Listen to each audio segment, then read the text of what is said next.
Speak clear. Good morning, everyone. I would like to call the meeting to order and acknowledge that we are in Treaty One territory, the home and traditional lands of the Anishinaabe, Innu, and Dakota peoples, and in the national homeland of the Red River Métis. Our drinking water comes from Shoal Lake 40 First Nation in Treaty 3 territory. My name is Carrie Linklater. I am your chairperson this morning, and I'm joined via Zoom by Mr. Doug Marks. And here in the room to my left is Ms. Lori Davidson. We will be hearing applications for revision of the assessment rule in accordance with the Municipal Assessment Act. And excuse me, our city assessor is Mr. Merrick Froelich, and our recording secretary is Ms. Belen Rojo.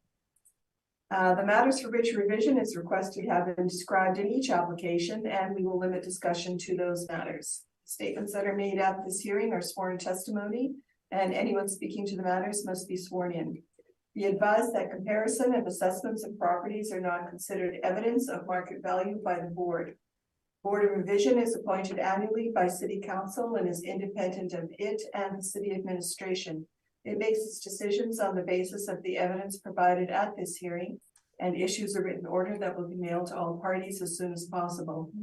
Please note that the board's decisions with respect to an application may be appealed to the Manitoba Municipal Board if the matter pertains to assessed value or classification, or to the Court of King's Bench if the matter pertains to the application of exemptions from taxation.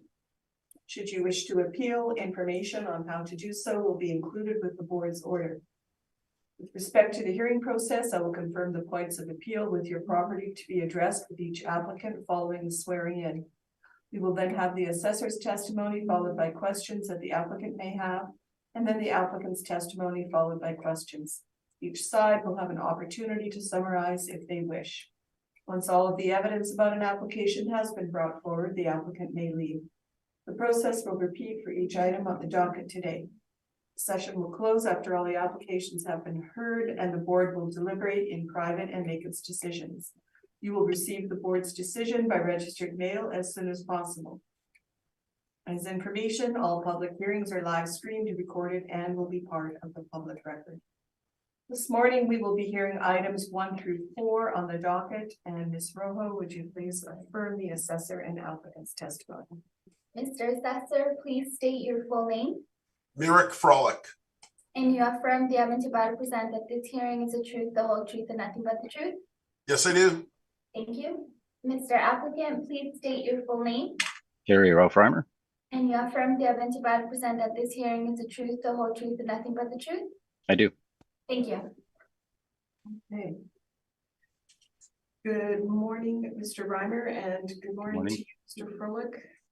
And Mr. Froelich, whenever you are ready to proceed, we are looking at 620 Sterling Lion Parkway. Thank you, Lady Chairperson. File number is 22-3218. Roll number is 1000-6768-600.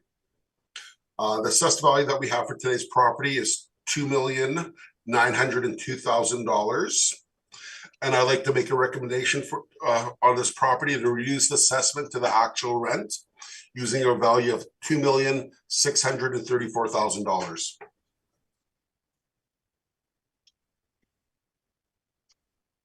Mr. Froelich, that was $2,634,000. That is correct. And that is using actual rent. Yeah, so we dropped our model rent was $32.32, and the actual rent is $29.35.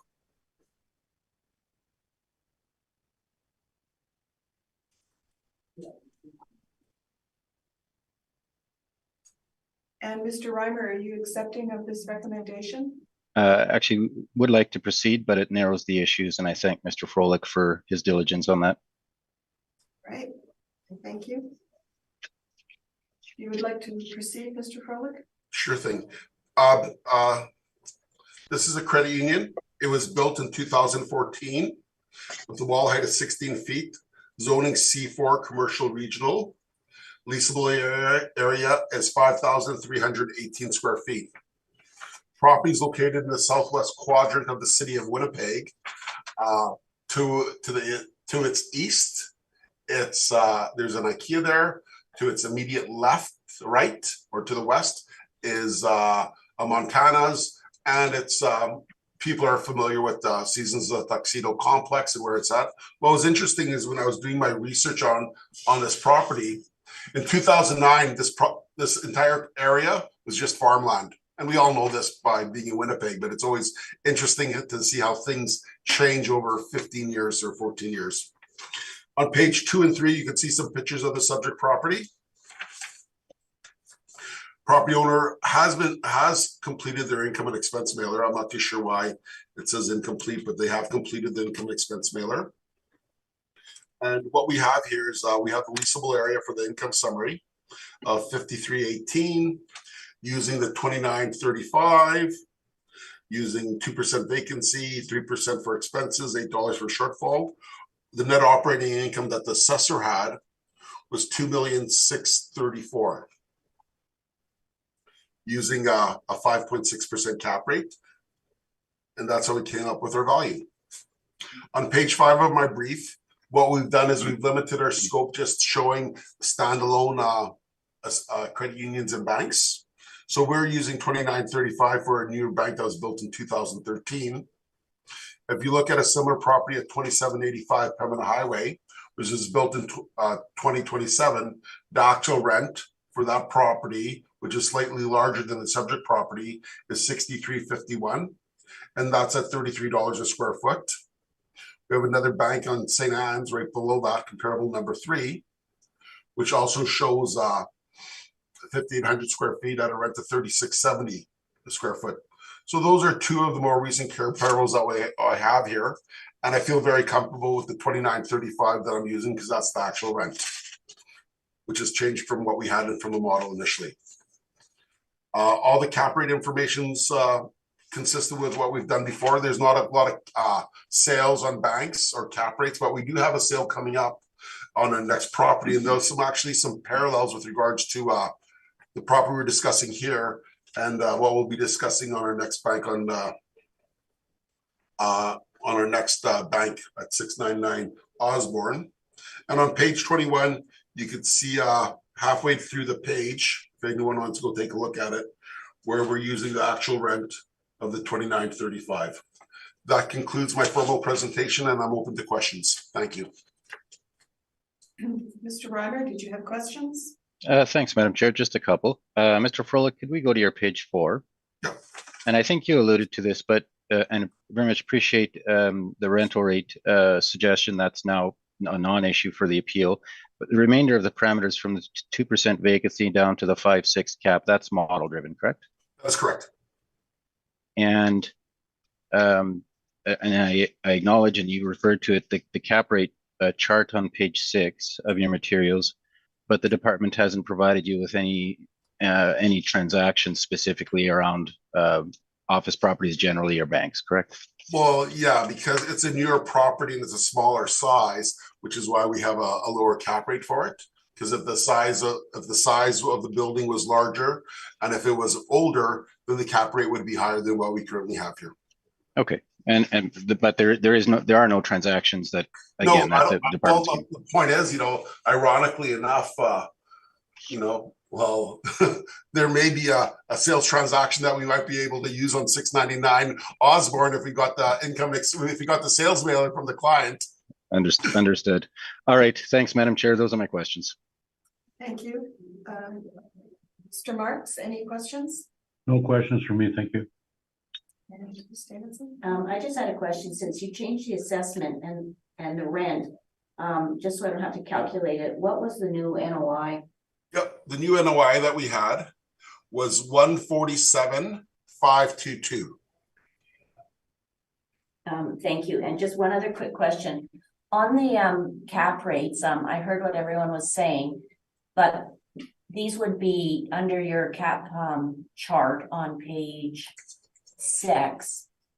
Do the cap rates fall under office typically for banks? Well, yeah, because the banks are under the office portfolio of properties, because they would be similar in in different aspects of it, because banks usually have a nicer quality finish, hence the higher rent. So because it's a newer bank and it's in a smaller area, it falls outside of the range of our 20th to 80th percentile. So it is outside of the 20th percentile because of the 20th percentile, we'd be at 6% and we're using 5.6. And just one other thing, for banks, they're obviously a subset of offices. Like, is there anything unique in a bank that you take into account in comps or in cap rate for banks versus regular offices? Since I don't know how the building's built, but if there's permanent vaults, et cetera, in there? Well, historically, banks have been of higher quality finish because they want to portray the feeling of stability and strength. So if you're going to have a bank and if you're going to empower people to have your money, you don't want to have something that's of poor quality and poor standard, because if they don't take care of their office space, how are they going to take care of your money? So historically, banks are of higher quality finish, nicer finish, and they've derived higher quality rents. And like even though I haven't done them this cycle, but for newer buildings, say for example the new True North Square, you'll have rents that are in the mid-20s to higher, being reflective of that. So that's why I felt comfortable with using the actual rent of $29.35. Okay, thank you very much. That's all my questions. Mr. Froelich, just one question. Did you have a chance to inspect this property? You know what? Ironically enough, in 2014, I didn't drive by the property. I actually went into the property in 2014. Just not as in not with a tour with the Altus representative, just to go inside of it. And I have no pictures. All right. And even then, so banks are reluctant to allow us to take pictures of their buildings because of security reasons. Yes, of course. They don't want me to stake it out to rob it. And I realize this was in 2014, but can you speak to the finishings? You know what, Madam Chairperson, I don't recall completely, but it's similar to other credit unions where I think it's worthy of the rent that we've assigned to it. And rent's not an issue on this property, but other issues are. Right. And just to cover the rest of the properties, did you have a chance to inspect anything else on the docket this morning? No, because banks are reluctant. You know what? I think I may have gone to the Assiniboine one at 2659 Pembina Highway. I know I've been to the one at 111 Corden. You know what? I've actually been in all these banks on more personal business, not official taxpayer. I was giving community service to the city of Winnipeg by inspecting these banks for future reference. All right. I thank you, Mr. Froelich. That's all my questions. Mr. Reimer, if you would like to proceed. Thanks, Madam Chair. There's common issues, as you might imagine, on the four properties. What I propose to do with your approval is to just go through specifically the non-recoverable, very brief comments once, and the capitalization rate comments just once, if that works for you. Yes. So if we might turn to page 15 of my submission, please. So with the recommendation that Mr. Froelich's presented, now rent is not an issue. We're using the same $29.35. It is interesting that the range of rental rates that we have, just for the board's reference on page 13, is very, very consistent with the rental rate range provided by Mr. Froelich. And the $29.35 a square foot being the rent in place, certainly it's at the upper end of the range, but that absolutely stands to reason because this is a 2014 build.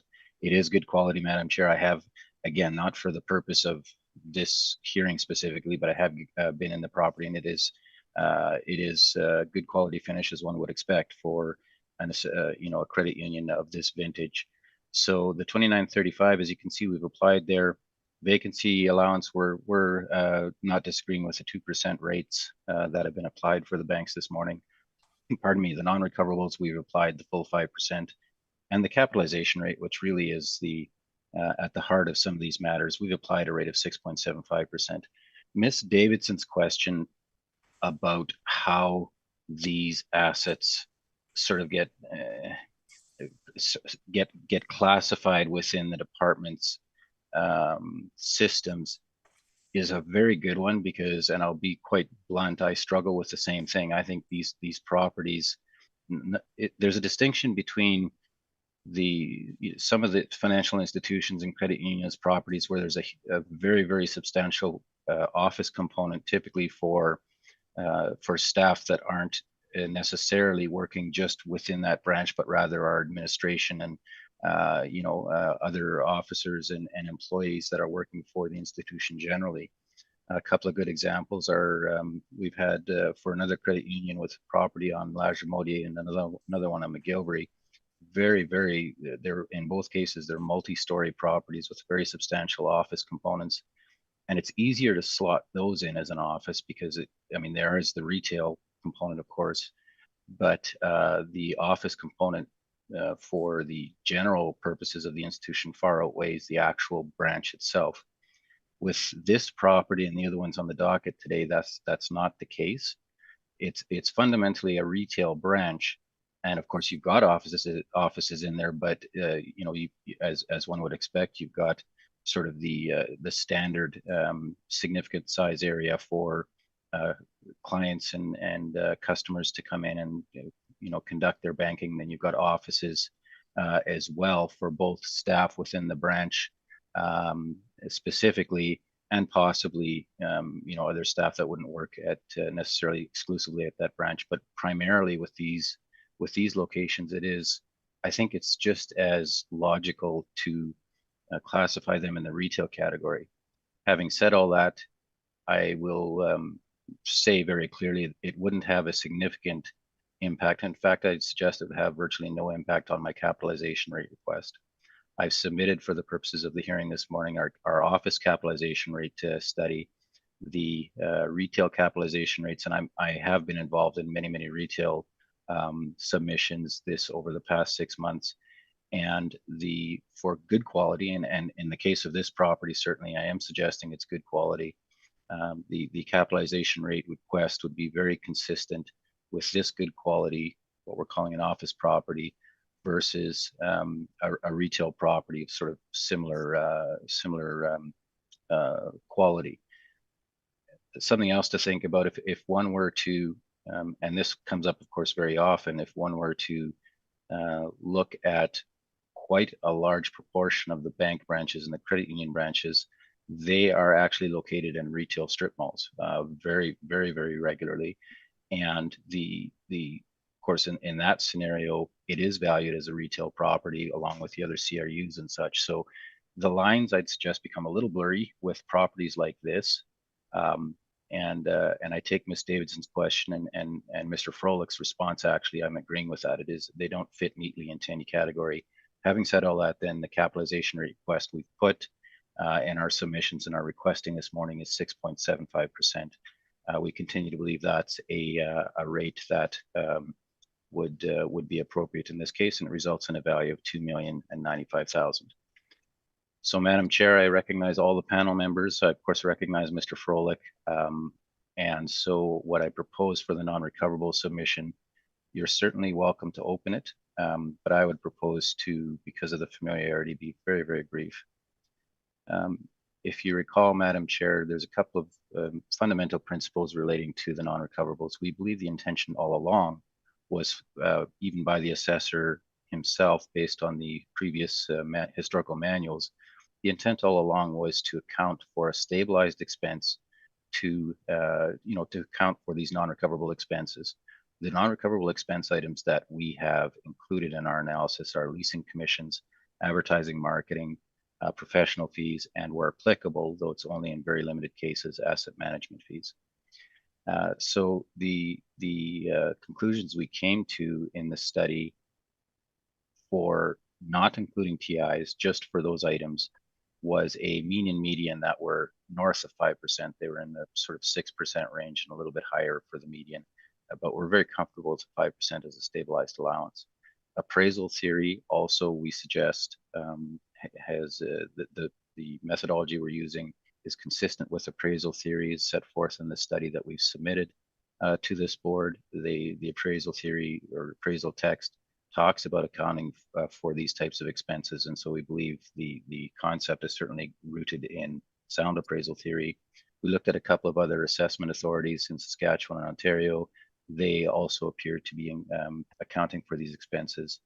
And so ultimately, we concluded that notwithstanding that the expenses absolutely do fluctuate from year to year, no question. Some years they will be close to zero, and other years they will be upwards of even 15 or 20% if there's a high level of vacancies resulting in significant leasing commissions that are paid in a particular year. But the stabilized allowance at 5% we continue to believe is appropriate. Recall, Madam Chair, one of the new segments in the current non-recoverable submission relates to the effect on cap rate, the impact on cap rate if the 5% allowance is reduced.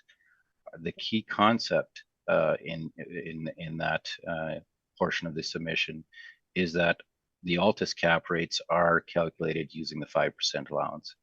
If one takes the same transactions and reduces the 5% allowance down to 1%, which would be consistent with the department's allowance provided for the 2023 assessment, then the increase in the capitalization rate is give or take 31 to 33 basis points. What we've suggested is that if the board were inclined to reduce the non-recoverable from 5 to 1, then we would request that our capitalization rate submission be also adjusted for a 25 basis point increase in the cap rate. Just to be consistent, one of course has to be consistent with the methodology employed for the cap rate analysis and the evaluation of the subject. So with all those comments in mind, again, we're applying the full 5% with the 675 cap. We're suggesting if the 5% is reduced to 1, then please consider this our request to increase the cap to 7%. Then very briefly on the office capitalization rate study, and Madam Chair, this one, if I might ask you just briefly to open it up and let me know when you're there, and then I'll just highlight a couple of points.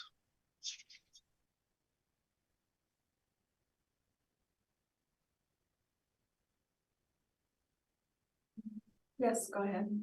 Thank you. So if we could go, and I'm going to be very, very, I know the board and Mr. Froelich are familiar with this. If we could go to page 6, please. There was 2 segments to the 2023 office capitalization rate submission. Pardon me. The first segment related to some of the pre-pandemic factors and considerations in the pre-pandemic environment. And on page 6, we list a number of transactions, a total of 5, and these are again transactions that occurred prior to the pandemic.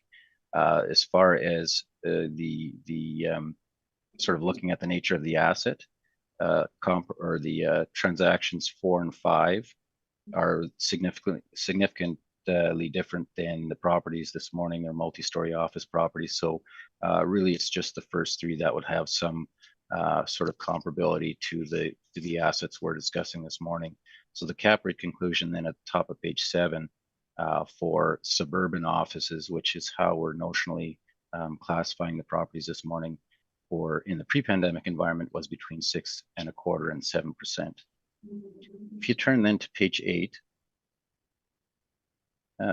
with the pandemic, of course, and we've discussed this, there was a very substantial and very rapid shift from, or to, I should say, a work from home model, both by necessity because of government shutdowns, but then interestingly, as the government shutdowns were easing, what a lot of companies found, and I certainly believe banks would have been in this category, they found that the hybrid model was working very well, and they also found that their employees were very much interested in continuing on with that model as opposed to 100% attendance. That works up to a point with banks, of course. You've still got to have your staff, the staff that assist customers directly at the branch, taking care of their banking transactions. But as you can appreciate, the shift to online banking certainly has been very prevalent as well. And the extension of the circumstances around the pandemic is the shift to online working with the banking staff. We certainly believe that would have some applicability, and where that leads to then is the potential for branches being deemed to be redundant to some extent, and a bit of a softening demand for some of these branches and possibly dispositions out of the portfolio. It doesn't happen often, but certainly it has happened. Branches do indeed close, and so in the pandemic environment, if anything, that move to sort of the whole online world and the hybrid working model would have some application to these kind of properties as well. If we go to page 11 then, and I'm not going to belabor this because Mr. Froelich and I are, based on this recommendation, are in agreement with the rents, but I did, again, for the purposes of the hearing this morning, we had a chance, Altus Group had a chance to conduct two surveys actually, one in April of 2020, one in November of 2020. So the first one being just as we were sort of in the first months of the pandemic, and then in November when we were well into the pandemic environment. And the questions we posed to these investors, there was a number of them. And on page 11, the question we asked was, what change in the face rates, the market rates, are you anticipating for top quality office? Roughly 40%, as you can see there. And I'm going to focus on the November responses, which is closest to the valuation date. Those would be the dark shaded bars. And you can see there for top quality office, almost 40% said no change, but as you can also see, there were significant proportions of these very sophisticated real estate investors and managers that were predicting decreases of between 5 and 10%, with a few thinking it would be even greater than 10%, and a few very optimistic folks thought the rents would increase, but they obviously, as you can see by the chart, were very much in the minority. For lower quality office, the impacts, as one might expect, is as far as rental rate projections, the effect was even more pronounced, with very, very significant numbers thinking that market rents would decrease between 5% and even as high as 10% or more. Going then to page 12, the other question another question we posed them related to office capitalization rate expectations. And on page 12, again, the darker shaded bars representing the November results of the study. And for, again, high quality office, which is the upper chart, the expectation of these folks, these investors, was that capitalization rates would increase. Significant number, over half actually, suggesting the increase in cap rates would be between 25 and 50%. And also a number thinking they may be as high as 50 or 75%. With a few on either side of that range. And then for the lower quality office, again, as one would expect, much higher proportion thinking that capitalization rates would increase between 50 and 75 basis points, with a number also saying 25 to 50, and a few more thinking it would be greater than 75 points. So in that environment then, if we turn briefly to page 16, and we've got 3 transactions showing on page 16 within the pandemic environment. Transaction number 2, quite bluntly, doesn't have any application here. The nature of the assets we're looking at is significantly different. The first transaction in South Winnipeg at 72.23%, that's likely the one that would be certainly not identical in any respect, but might provide the best indicator as far as the nature of the asset. So then on page 17, based on all of the information and accounting for the very, very clear perspectives of these investors and the impacts that they saw for capitalization rates, our conclusion is that for Class S properties, being the suburban office properties, the range would be between 6.25% and 7.5%. So with that then all said, when we go back to our main submission, please. Which I appear to have misplaced. Oh, there we go. Back to page 15, then the differences being the non-recoverables at 5% and the capitalization rate at 6.75. The 6.75 reflects, I believe, fairly reflects it is a good quality asset. It's a newer asset, Madam Chair, but I asked the board to bear in mind that the 29.35 that's being used is reflecting, and it's what Mr. Froelich was forthright in his comments, and I entirely agree. The rents that are being achieved here are premium rents, and certainly when one looks at capitalization rate, physical condition of the building is one element that goes into capitalization rate to the extent that it would impact the durability of the income stream.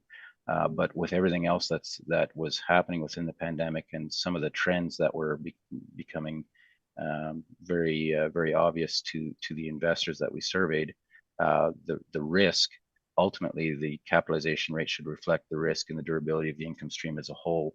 And at 6.75, we believe that would be an appropriate level for this property, considering the newer age, but also considering the premium rents in place, and quite frankly, the very low vacancy assumption that was made for this and the properties on the docket at 2%. So the request then is to reduce the assessed value to $2,095,000. Thank you. Thank you, Mr. Reimer. Mr. Froelich, questions? Can you hear me? Yes. Yes. Awesome. I am muted, so I just had to double check. Just a couple questions with regards to the cap rate. Mr. Reimer, what's the difference between your cap rate and our cap rate that we're using? Well, sorry, the 675 versus the 56. Yeah. So it's 1.15, 115 basis points. Okay, perfect. Thank you. And so would the age of the building affect the cap rate being used for? Oh, exactly right, Mr. Froelich. It's one consideration, and to the extent that, and you and I think are both suggesting to this board, it is a newer build and it's good quality. Yeah. And that is the quality and you know the condition of the building is absolutely one element relating to cap rate, to the extent that you've got a good quality building that should either help you retain or promote a new occupant coming in. But it is just the one element. Ultimately, the capitalization rate is a reflection of risk, and as it relates to the entire durability of the entire income stream. Building quality being one factor, but certainly all of the other considerations I'd suggest also entering into play. And size would be another factor as well. So if you had a smaller building, would the risk be lower? That's a good question. Because usually you have more people who can afford to buy a smaller property than a larger one, right? Except, and Mr. Froelich, I understand your point, and I don't actually have an opinion on that. And the reason I say that is it would depend on if you've got a smaller property. If it becomes too small, it's not going to be attractive to banks. So I would agree with you, that would work up to a point. But once you hit some of these, you know, a property with a very small footprint, it's not going to meet the bank's needs, and then it doesn't become attractive, you know, to that kind of occupant. Okay. But I would agree, you know, all of the things being equal, 5,800 feet versus, let's say, 4,000 feet or 4,500 feet, that could enter into it for sure. Yeah, and we both have the challenges with regards to cap rates. Were there any sort of sales of properties that were built in the 21st century that you had come across this cycle? The sales that we've provided in this study are the only ones in the analysis. And because I'm more industrial than that's why I'm asking. Thank you very much for your time. Thank you. Thank you. Mr. Marks, questions? No, my question's been answered. Thank you. Ms. Davidson? I have a question on the cap rate.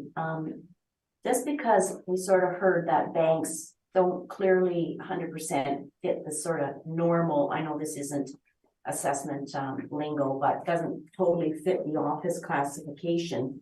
And you mentioned the pandemic and, you know, number of sort of standard things around what determines the cap rate. But as a bank, like it's, you know, it's one lessee in there and it's constructed in a particular way. And, you know, the pandemic, did the pandemic affect banks? Maybe people drew more money because it cost, you know, they didn't have any income. But I guess I'm just asking, like, because this is a bank property versus a traditional office property, even looking at the city's cap rate study and yours, like, do you think it deviates at all from the standard office numbers you gave us or that the city gave us? Like, how do you take the fact it's a bank into account? So, and again, Ms. Davidson, I'm not meaning to be unclear in any way. It's the same issue that you raised initially and that I've commented on. A couple of things. Would the pandemic impact the banks in the same manner as, let's say, a standard office building, or for that matter, you know, the retail properties? My suggestion would be, to a very large extent, yes. And here's why I say that. Government shutdowns were certainly a factor, and financial institutions were not under, as I recall, the very same restrictions as retail, you know, standard retail and offices. I believe they would have been included as an essential service. But don't forget that at the end of the day, what's driving these types of branches, and these are, I'm going to call them, they're the retail branches. These aren't the big office, multi-story office buildings with a retail component. These are fundamentally retail branches with offices included there.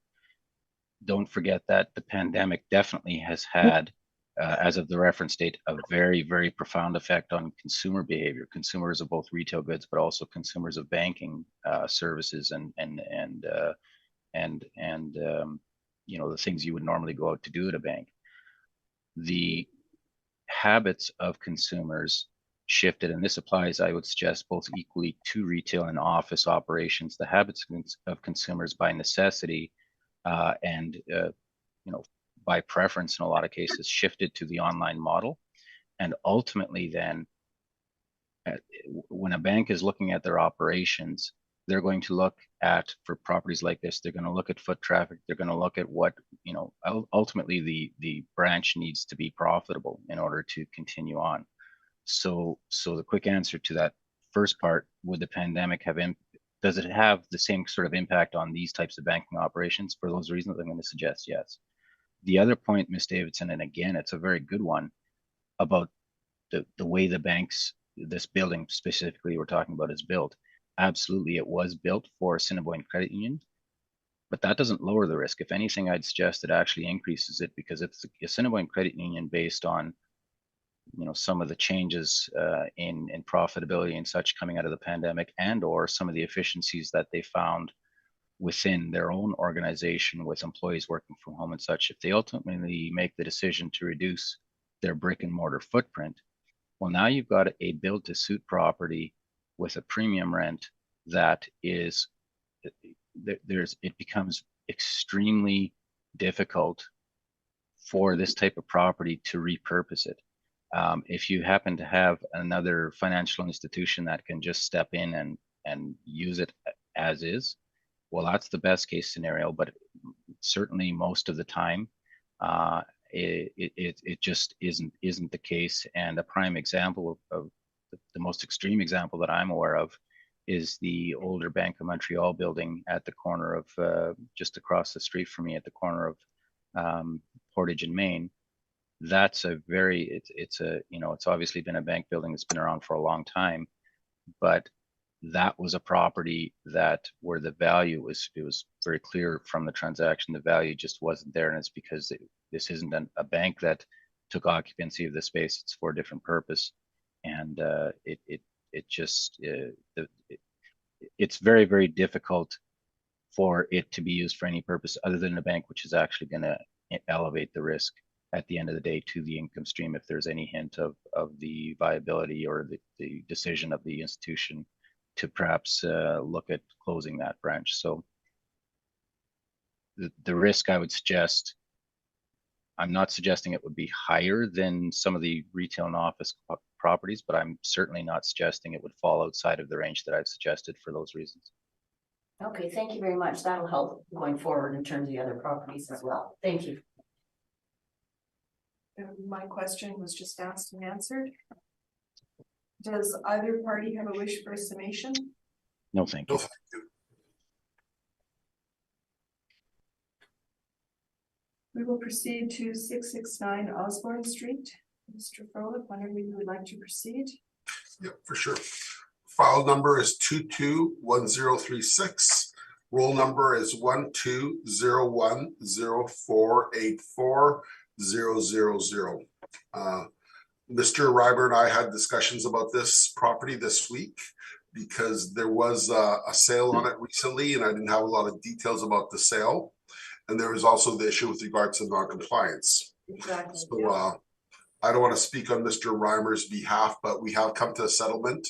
But I'd like to clear up the non-compliance issue first, and then I'll make my recommendation.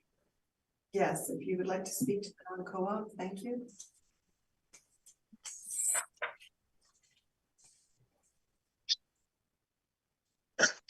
Oh, do you want me or Mr. Reimer? I'm sorry.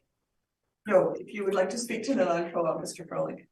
Oh, okay. Well, it's my understanding that Mr. Reimer is accepting the non-cooperation section 53(3)(b) of the MAA. And so the recommendation I'd like to make is for $1,500,000 for the 2024 assessment period. Yes. Yeah. Mr. Froelich, Yes. could you still speak about your non-co-op, please? Oh, you want me to? I think Mr. Yeah. Reimer is accepting the non-cooperation. Yes, but just But you like still want me to talk about it? touch on- Okay, fair enough. Okay, I'm sorry. I'm just trying to expedite the process. Okay, so if you look on page 7 of my brief, sorry, I misunderstood you. On page 7, we see the initial tracking number that was sent out on October 19th, 2021. We have the tracking numbers listed above. It was sent to a Brandon address. Mr. Reimer was also trying to get in contact with the owner with regards to this property. On page 8, you see some more information with regards to the delivery, the scan delivery of the property, and there was no signature available. And subsequently, you could see on the top of page 9, you can see the tracking number where it was sent to 1031 Rosser Avenue in Brandon, Manitoba. The registered letter was sent out on June 9th, 2021. You can see a copy of the paperwork on page 11 and page 12 and 13. And that concludes my presentation with regard to non-cooperation. I thank you. Mr. Reimer, did you have any questions regarding this? No, Madam Chair, and I can advise that based on Mr. Froelich's evidence and the due diligence completed at my end, I can confirm that I have no reply to the request at this time. Thank you. Thank you. And Mr. Marks? None for me. Thank you. Ms. Davidson? No questions for me. Thank you. I also have no questions. The panel will just take a short recess regarding this matter.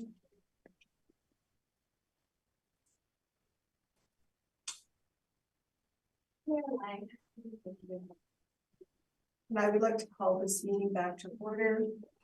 We are granting the non-co-op to the city, and Mr. Reimer has also confirmed the non-co-op or accepting it.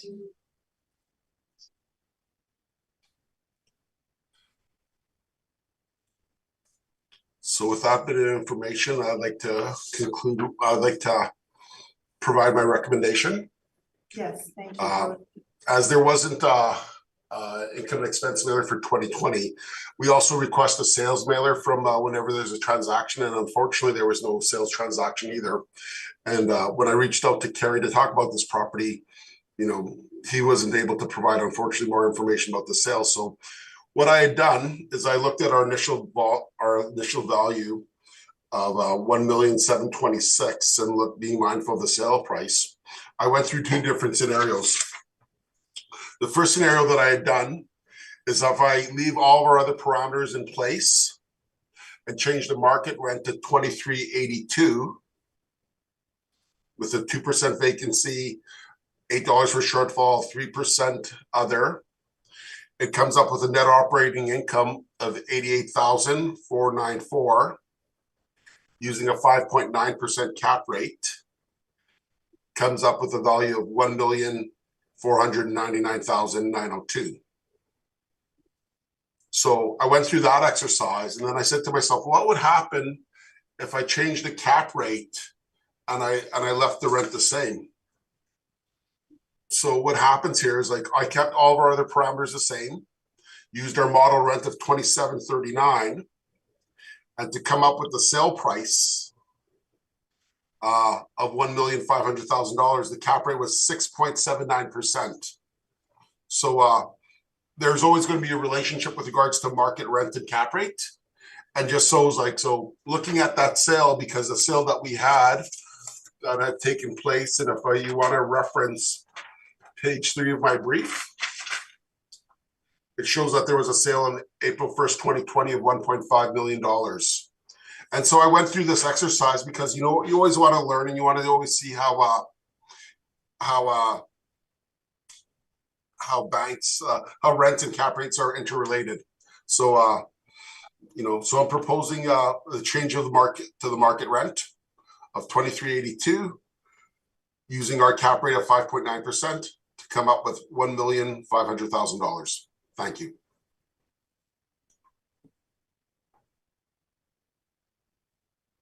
I thank you. Mr. Reimer, questions? No, I have no questions, Madam Chair. I just had a couple of comments in due course. All right, and Mr. Marks? None for me, thank you. No, I'm just making sure I have your numbers. So the assessment's 1.5 million.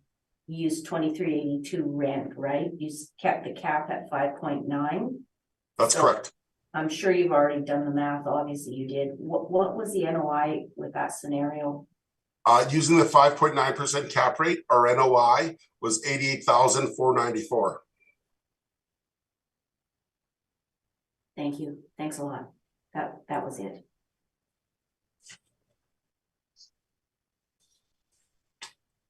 All of our my comparables are the same that I used for the previous property as well, if you want to use that as a frame of reference, because, you know, it's an established neighborhood, it's an older building, older bank. And you can see that on the cover page. All right, and I have no questions. I thank you, Mr. Froelich, for that recommendation. And Mr. Reimer, you are accepting this recommendation?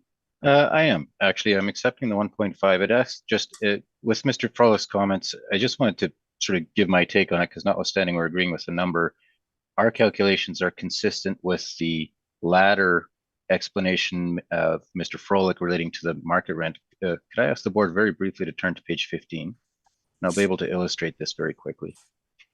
So on page 15, yeah, in our submission, yeah. All right, thank you. So the request is shown on page 15 was based on, at the top line, the application of a market rent of $28, which is very close to the modeled rate of $27.39. The adjusted then, when I just worked this through, if one adjusts based on the 1.5 million price value that we're agreeing to, the indicated cap rate would be just over 6.5% using our methodology. If one applies the same NOI that we've got on page 15 of 98,089 at a 6.5 cap, it indicates a value of 1,509,000. So again, and I agree with Mr. Froelich, there is a direct relationship between cap rate and market rent, and to the extent that the premium rents are being charged, it does impact risk. And I from my perspective, we believe that the application of the rate of just over 6.5% using that same $28 market rent is how we would get to the 1.5 million. We are in agreement with 1.5 million in this case. Thank you. I thank you, Mr. Reimer. Panel, did anybody have questions in regards to Mr. Reimer's? No questions for me. Thank you. Thank you. Mr. Marks? No questions for me, thank you. Have no questions. Does either party have a wish for a summation on this property? No, thank you. No, thank you. We will move on to 1114 Corridon Avenue.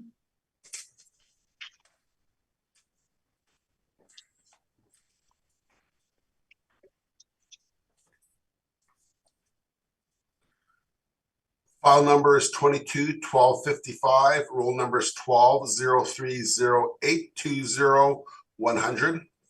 The assessed value that we have for this property is $2,005,000. And I'd like for the value to be confirmed. Actually, year built for this building was 1987, 13 feet wall height. There's a leasable area of 5,575 square feet. Not inspected this property, and but what you'll end up looking is that the property owner has been compliant with regards to filling out the income and expense mailer on page 3. And if you look at the market income on top of page 3, we have 2 separate areas. We have the main floor, which is the bank credit union space of $3,584, using a rent of $28.04, and then we have the second floor, which is office space at 1,991 square feet. I was looking at the old floor plans and not seeing not seeing any pictures or anything like that. And maybe Mr. Robert could give us more information. But it looks to me that there is office space on the second floor with washrooms, and there was one larger building area. Could have been maybe a classroom environment, but I haven't inspected the second floor of this building. I've only been on the main floor. So when we looked at the potential net income of 128,528, using 2% vacancy loss, 3% expenses, shortfall $8, we come with a net operating income of 121,286. Using a cap rate of 6.05%, because this is an older building, we come up with a net operating income of $2,005,000. On page 4, similar to the previous brief, there are my comparables. There's no changes there. And I've confirmed that this property is owner occupied, or I like to say that it's owner occupied. And that that concludes my formal presentation. Thank you. I thank you. Mr. Reimer, any questions? Just one, Mr. Froelich, the valuation on page 3, that's entirely model driven, correct? That's correct. Madam Chair, questions asked and answered on cap rate? Yes, Thank you. Those are all my questions. thank you. Mr. Marks? None for me, thank you. Ms. I Davidson? have no questions either, thank you. I also have no questions at this time. Mr. Reimer, if you would like to proceed. Thank you, Madam Chair. Could we please turn to my main submission on page 15?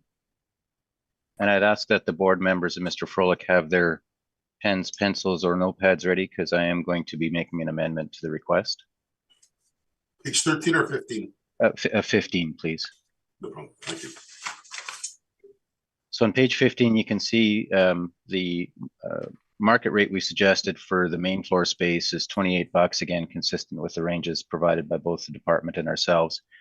What I had done though initially, this is not, I'm not sure why I would have put that number in. I put a $12 rate on the mezzanine space, which, and I'll just by way of comment, I also have not been in that space. The description Mr. Froelich's provided is consistent with what I've been advised, but I haven't physically inspected that space. I have made the assumption, you know, it's not just bare storage. It is used for office and you know, similar purposes. The typical methodology that we will apply in these cases where it's not storage but rather finished mezzanine space is to apply a half rate from the main floor. So I'm adjusting my potential income, please, to reflect the $14 rate on the mezzanine space rather than the 12. So the revised potential market income then becomes $128,226. Then I've applied a 5% vacancy allowance in this case. Madam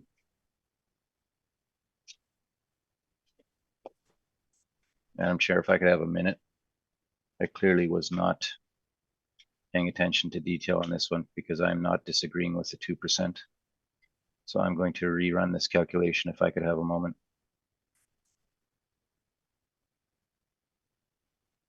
I missed that, but I wasn't looking that well.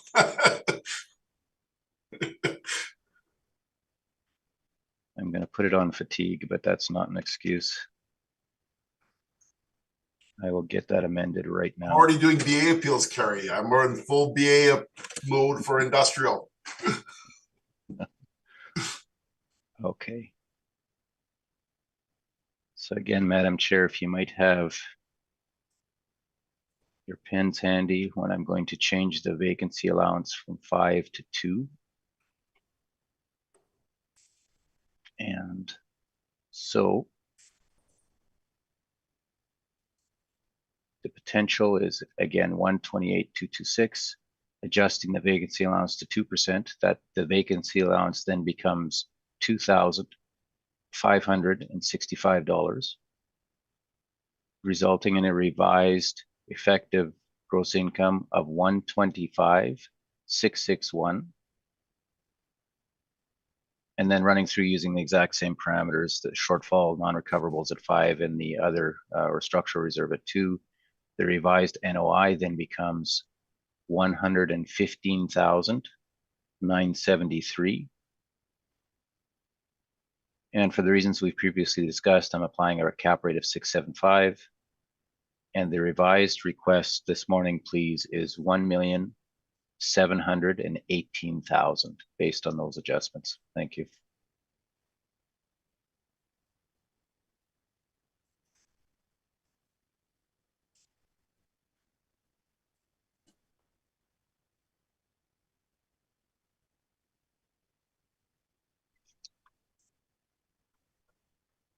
Thank you, Mr. Reimer.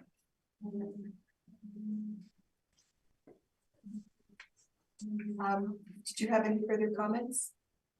Not at this time. Thank you. Thank you. Mr. Froelich? I appreciate Mr. Reimer's offer, and I have no questions because we've already discussed them with regards to cap rate. Thank you. Thank you. Mr. Marks? No questions for me, thank you. No questions, thank you. I also have no questions. Does either party have a wish for a summation? No, thank you.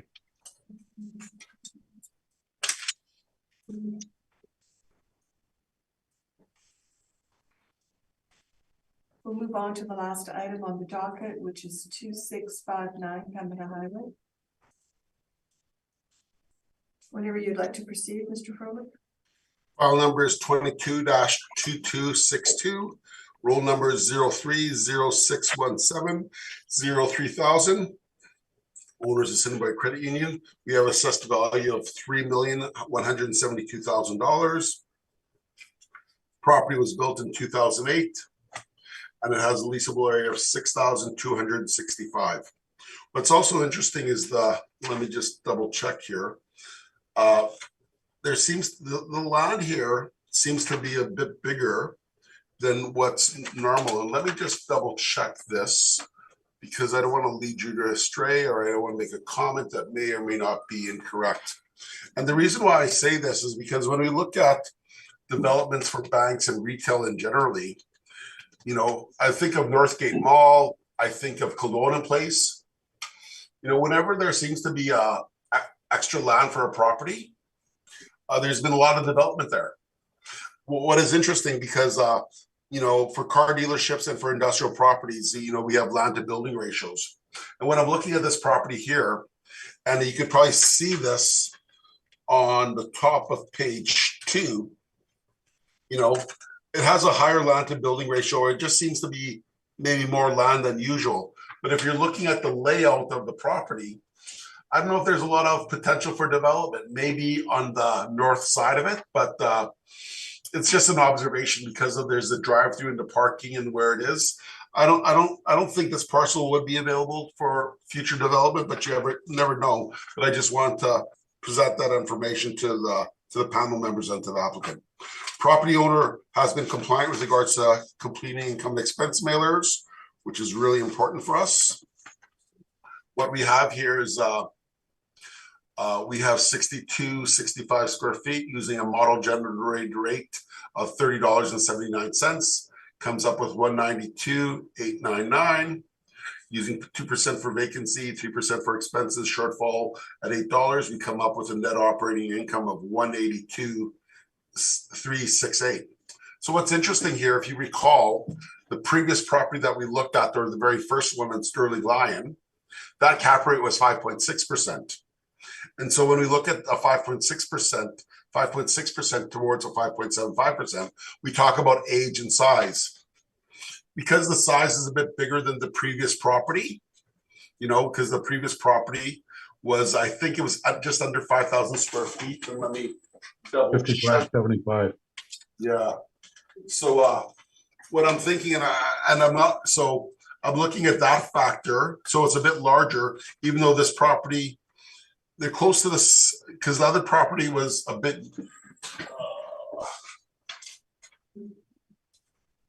yeah. So the other one was newer than this one, but the size, so this cap rate here is a bit higher at 6.75% to come up with a net operating income of $3,172,000. The comparables are similar to what we've used in the past, you know, and as you can see here on comparable number 2 and comparable number 3, They're 2004, 2007. Subject properties 2008. Those rents, similar size, 5,800 square feet, 6,300 square feet. You know, the rents are $33 and $36.70. They're very close to what we've generated from the income and expense mailers. So I think the assessment department did good work there. And which is why I'm comfortable with regards to what I presented here, and I haven't made an adjustment to the market rent. All the other information is saying the property owner has completed their income and expense mailer. It is owner occupied, and I thank you for your time. Thank you, Mr. Froelich. Mr. Reimer, questions? So again, Mr. Froelich, it's all model driven, correct? Top to That's bottom? correct. And Madam Chair, cap rate questions asked and answered, please. Thank you. Yes. Mr. Marks, questions? No questions for me, thank you. And Ms. Davidson? I have no questions either, thank you. I also have no questions. Mr. Reimer, if you would like to proceed with your brief. Thanks, Madam Chair. Page 15 of our main submission, please. So on page 15, again, common theme this morning, the primary issue is cap rate. Secondary issue is non-recoverables. And in this case, a very minor difference in the potential market income being applied. The model-driven rent is $30.79. I've applied $30, quite bluntly. They're both within the ranges of the market indicators provided by both Mr. Froelich and myself. So that is a minor difference. If the board were to choose the $30.79, and that makes perfect sense relative to the evidence submitted, I am suggesting the $30 rate would represent an appropriate rent in this case. Non-recoverables, again, 5%. So cap rate at 6.75%. Recall, Madam Chair, that in the capitalization rate submission, that the one suburban office property on Dover Court, which is bigger, but it's certainly the most comparable in terms of size, it's roughly 10,000 feet at 7.23%. So I would ask the board to bear that in mind, and I'm mindful of Mr. Froelich's comments, but the transactional evidence is certainly north of 7%, and for the reasons we've talked about with the capitalization rate expectations and the trends that investors were expecting with the increases in that context, I believe the 675 rate's appropriate. Thank you. Thank you. Questions, Mr. Froelich?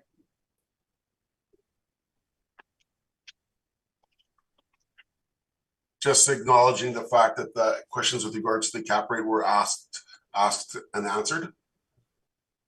All right. I have no other questions. Thank you. Thank you. Mr. Marks, questions? No questions for me either. All my questions have been answered. Thank you. Ms. Davidson? I have no questions either, thank you. I also have no questions. Does either party have a wish for a summation? No, thank you. I would just like to say thank you very much to all the panel members and all the administration staff that have put up with the agents like Carrie and myself during the past 7 to 8 months. You know, we have, unfortunately, we're getting ready for BA, so it's, you have a reprieve from us, but Carrie and I will still be working hard getting ready for the BA appeals coming up starting on February 24th. Thank you. And I would like to also thank, good point, Mr. Froelich. I would also like to thank staff, board members for their time, and the staff for their very, very diligent and hard work over the past while. Thank you. Thank you. Well, and I would like to thank you both, Mr. Froelich and Mr. Reimer, for your time this morning and your excellent briefs as always. And it's been a pleasure. See you next month, guys. Take care. And all the items have been heard on the docket this morning, and this meeting is adjourned. Have a good weekend all. Take care. You as well.